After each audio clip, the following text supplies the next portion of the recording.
Cleetus McFarland just had the kind of Berlin Raceway debut that can change the entire conversation around his move into late model racing. He came to Michigan for one of the biggest short-track races of the year, lined up against some of the best names in pavement racing, and had thousands of fans watching every lap.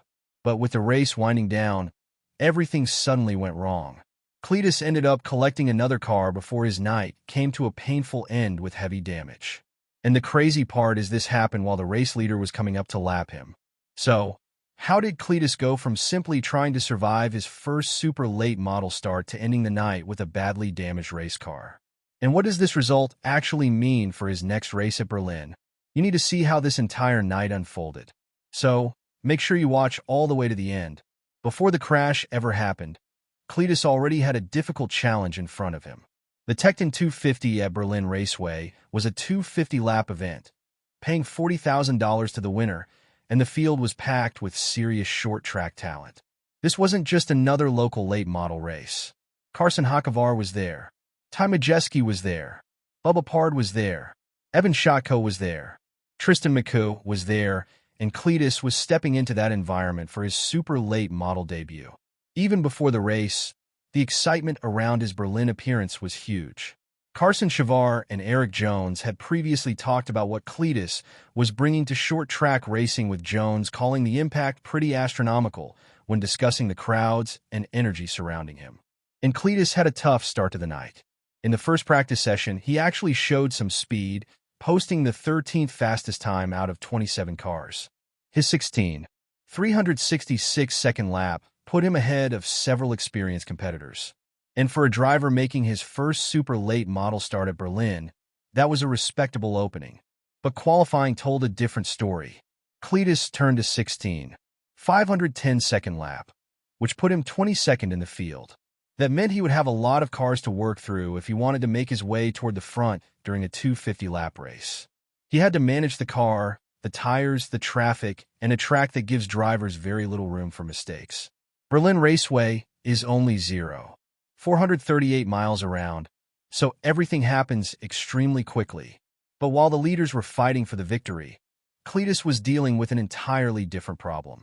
The leader, Evan Shotko, was closing in to lap him, and then Cleetus got loose in turn 3.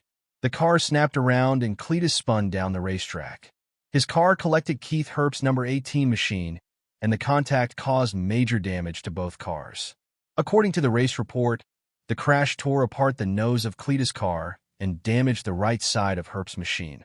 Just like that, Cleetus' first super late model race at Berlin was effectively over. For most of the night, Evan Shotko had been one of the major drivers at the front. Shotko led a large portion of the race and appeared to be in position to fight for another major Berlin victory. Later in the race, Shotko appeared to suffer a right front problem, and he went hard into the turn 3 wall that took him out of contention and shuffled the battle for the win. Cleetus did not finish last. He was officially classified 19th out of 27 drivers. He started 22nd, made it through more than 230 laps, and was still running late in the race before the incident ended his night. Cleetus got loose while the leader was closing in, and once the car started rotating, there was very little time to react. This was a difficult situation because he was dealing with traffic while the leader was approaching from behind. At a track as small as Berlin, being caught by the leader puts even more pressure on a driver to maintain a predictable line while still keeping the car underneath them. Cleetus simply lost the car in turn 3. And once it started rotating, the consequences came quickly. And there was another interesting part to the night. While Cleetus' race ended in the closing stages, the fight for the actual victory was becoming one of the best battles of the entire event. After Shotko's crash, Bubba Pard moved into the lead with Tristan McCoo right there fighting for the win. Pard is one of the most respected super late model drivers in the country, while McCoo has been establishing himself as one of the young stars to watch. The two drivers went door-to-door during the closing laps. Then Pard appeared to bottom out entering turn 3. Tristan McCoo went on to take the checkered flag and score his first victory in the Tecton 250 battle at Berlin. Bubba Pard finished second. Carson Hocevar came home third. Ty Majeski finished fourth, and Boris Jerkovich completed the top 5. McCoo earned the biggest win of the night, while Pard had to settle for second after being right there for the victory in the final laps.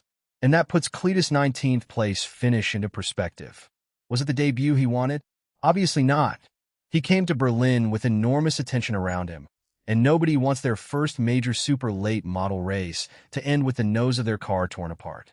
But this also isn't the end of the story. Cleetus is still learning this type of racing. He is trying to build experience in late models, and that means nights like this are going to be part of the process. The important thing now is what happens next, because Cleetus isn't leaving Berlin after one race. He is scheduled to be back at the track for his own late model event on August 15th, just 3 days after the battle at Berlin. That changes the situation completely. Instead of having weeks or months to analyze what went wrong, the next opportunity is coming almost immediately. The team now has to look at the crash, assess the damage, prepare the car, and figure out what Cleetus can take from the experience. And that's probably the most interesting part of this entire story. The crash itself is going to dominate the headlines. But the real test is what Cleetus does after it. Does he come back more conservative in the corners? Can he qualify closer to the front? And most importantly, can he turn this difficult debut into useful experience before the next race? Because Berlin gave Cleetus a very real lesson. The speed is only one part of the equation. At this level, you also need consistency, traffic awareness, and the ability to keep the car under control when everything around you is moving at full speed. Cleetus didn't get the result he wanted. He didn't get the clean debut he came for, and he certainly didn't get to see the checkered flag after that late crash. But he did complete a major step in his late model journey. Now all eyes turn to what he does next, because after a 19th place finish in a heavily damaged race car, Cleetus McFarland has almost no time to sit around and think about what went wrong. His next Berlin opportunity is already waiting. And if he can come back stronger after this crash, this rough debut could end up being remembered as the race where Cleetus learned one of his most important lessons in late model racing.